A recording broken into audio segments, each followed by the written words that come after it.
बैठे, आप देखेंगे मेरी एज के या मुझसे भी बड़ी एज के बहुत सारे पेरेंट्स यहाँ आए।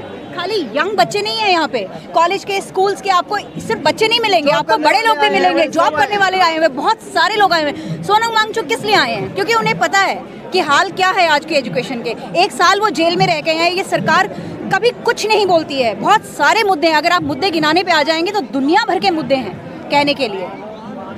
ये मुद्दे बहुत हैं, लेकिन इन मुद्दों पे बात करने वाला कोई है? मुद्दे बहुत हैं, लेकिन मुंह सिले हुए हैं। और आज ये परमिशन क्यों मिली है? क्योंकि उनको नेपाल श्रीलंका का डर था। ये परमिशन किसी सद्भावना से नहीं मिली है। ये परमिशन इसलिए नहीं मिली है कि उनको कोई हमारे से, कोई हमारे बच्चों से कोई सिंपैथी है।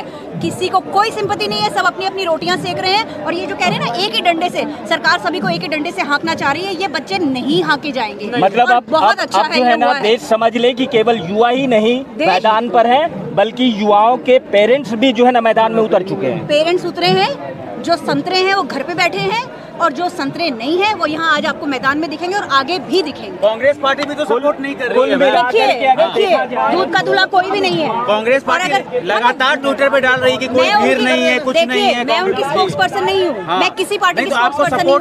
मैं पीपल पर्सन हूँ। जब मुझे लगेगा कि बीजेपी सही काम कर रही है, मैं बीजेपी को वोट दूंगी। जब मुझे लगेगा कांग्रेस सही काम कर रही है, मैं यहाँ पार्टी का तो कोई मुद्दा ही नहीं है। और अगर ऑपोजिशन नहीं बोल रहा है तो गलत बोल रहा है। ऑपोजिशन आप लोगों के सपोर्ट में नहीं है? नहीं है तो हम है ना एक दूसरे के सपोर्ट में, हम है ना। एज ए पेरेंट्स मैं हूँ बच्चों के सपोर्ट में, और बच्चे खुद अपने सपोर्ट में। सोनम वांगचुक जी जैसी हस्ती उनके सपोर्ट में है। देखिए मीडिया में कितने लोग ऐसे हैं जो इनके सपोर्ट में होंगे, लेकिन बोलने की हिम्मत नहीं होगी। जो भी डेमोक्रेटिक देश होता है, जब किसी डेमोक्रेटिक देश में इलेक्शन होता है तो जनता नौकर चुनती है, जनता अपने मालिक नहीं चुनती। ठीक है, मोदी जी जो है मुगल शासक नहीं है कि वो हमारे मालिक बन गए। जैसे एक 4th क्लास का एग्जाम होता है, एग्जाम करके वो जनता का नौकर बनता है। एक बाबू है, ब्यूरोक्रेट है, IAS IPS है, वो जनता का नौकर है। वैसे देश के प्रधानमंत्री से पूरी की पूरी काउंसिल ऑफ मिनिस्टर और पूरी की पूरी पार्लियामेंट इस जनता की नौकर है। क्यों नहीं उनका इस्तीफा मांगेंगे? क्यों? मतलब राजनाथ सिंह कहते हैं भाजपा में इस्तीफे नहीं होते हैं। होते हैं, होंगे नहीं। राजनाथ सिंह से जाके मेरी तरफ से पूछना कि चाइना के साथ जो बॉर्डर टेंशन चल रही है वो आज तक सॉल्व क्यों नहीं कर पाए। अपना अपना मुद्दा देखो, दूसरे के घर में क्या हो रहा है ये मत देखो। अपना जो डिपार्टमेंट है वो तो आपको संभाला नहीं जा रहा है।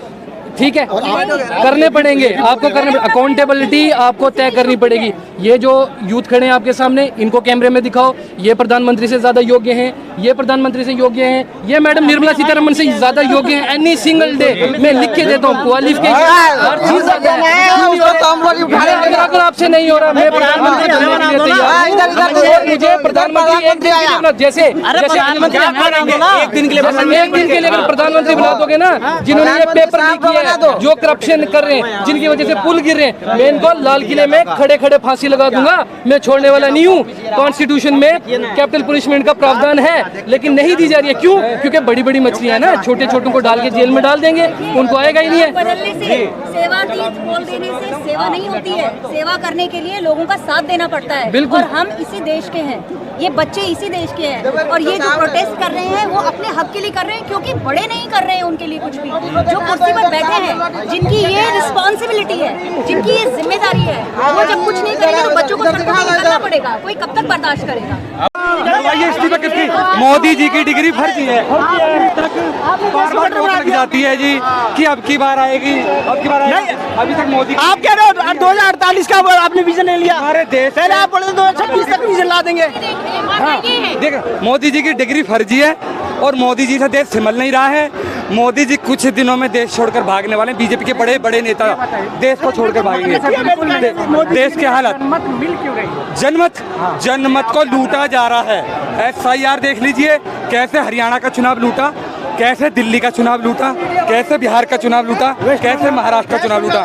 लाखों लाखों करोड़ों, बता रहा हूँ, रुकिए पहले मेरे को एक बात कर लीजिए। करोड़ों करोड़ों रुपए में विधायक इन्होंने खरीदे हैं। कहाँ से पैसा आया? ये लोग सरकार तोड़ने में और घपलाबाजी करने में माहिर। और चंडीगढ़ का देख लीजिए आप। हमने पूछा तो वो कह रहे पहले सरकारी फंड था कि कोविड-19 में PF फंड का काम ये था कि कोविड-19 जैसी कोई भी संस्था, कोई भी विपत्ति होगी हम मदद करेंगे। लेकिन एक बंदे ने RTI फाइल करी कि PM फंड है क्या? उन्होंने बोला प्राइवेट फंड है, हम नहीं जवाब देंगे। पंजाब में बैलेट पेपर से चुनाव हुए हैं, इनकी जमानत जब्त हो गई। 1300 सीटों पे चुनाव लड़े थे, 1150 सीटों पे भाजपा की जमानत जब्त हो गई। क्यों हो गई? बैलेट पेपर से चुनाव हुए। आप पूरे लोकसभा को अब की बार 2029 में करवा दीजिए बैलेट पेपर पे, मोदी जी को औकात पता पड़ जाएगी कि मैं कितने काबिल हूँ और कितना काबिल नहीं हूँ। मोदी ने देश बर्बाद कर दिया। मेरा कहने का मतलब आज युवा इतनी गर्मी में 45 सेल्सियस की डिग्री पे अगर हम लोग आ रहे हैं, हमारा फ्यूचर खराब हो रहा है। इन्होंने युवाओं का फ्यूचर पूरा बर्बाद कर दिया है। मेडिकल लाइन उठा के देख लीजिए, जो कभी 40 लाख में MBBS हो जाती थी, आज करोड़ करोड़ रुपए फीस जा रही है। ठीक है, करोड़ों करोड़ रुपए फीस जा रही है और उसके बावजूद इतने दावा पेपर पे लीक पे लीक, लीक पे लीक।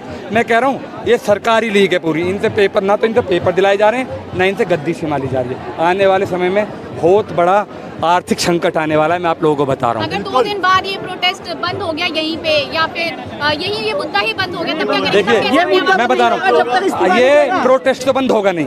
अगर पार्टी बीजेपी सोच रही है बंद हो जाएगा, तो मैं कह रहा हूँ आज तो है जंतर मंतर पे हुए, आने वाले समय में रामलीला ग्राउंड भर के दिखाएंगे हम युवा।